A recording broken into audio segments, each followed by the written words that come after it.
Slöjden då?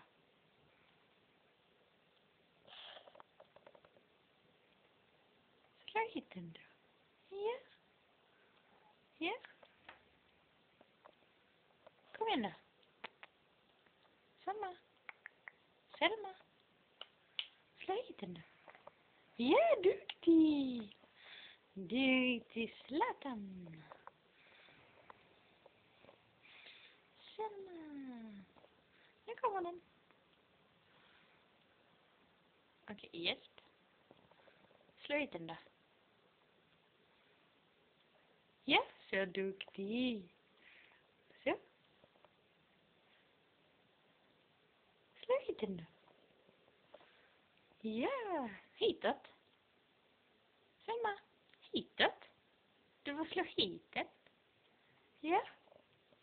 Ja, duktig.